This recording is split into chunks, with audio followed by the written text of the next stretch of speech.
Ya, apa yang membuat agama kita ini make sense, logis, dan bisa diterapkan dimanapun. Agama universal karena ada pelajaran ini. Ada namanya sebab syar'i, ada namanya sebab kauni.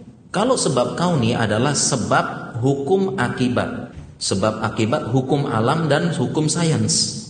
Ini namanya sebab kauni. Contohnya ya, kalau mau pintar belajar, gitu kan ya.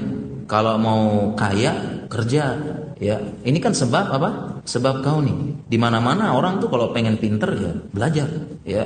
Jadi tidak ada orang tuh semedi di mana tiba-tiba langsung hafal Fathul Bari tiba-tiba. Belajar. Ya, tiba-tiba begini dikasih ijazah hafal hadis arba'in, nggak pernah hafal sebelumnya. Nggak bisa ini. Ini namanya sebab apa? Sebab kauni. Dan terbukti secara sains.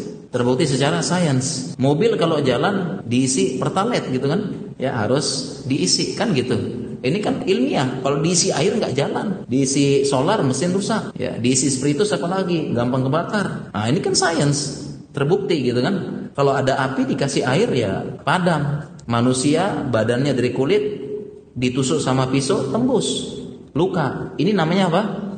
Sebab kauni. Yang kedua ada namanya sebab syar'i. Sebab syar'i, ya. Sebab syar'i adalah syariat menyatakan itu sebab. Syariat menyatakan itu sebab walaupun secara kauni bukan sebab. Paham jemaah? Contohnya apa? Contohnya misalnya beberapa ulama minum air zam-zam.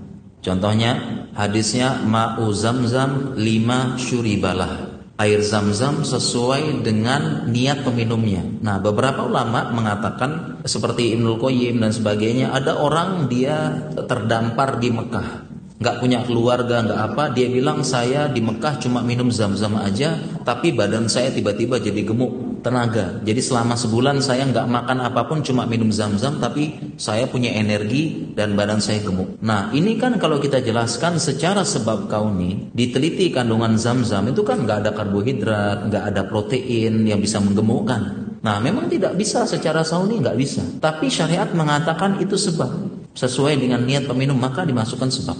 Ini sebab syar'i namanya.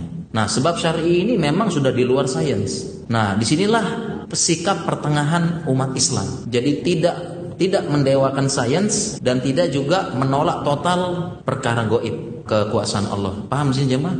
Tengah-tengah kita.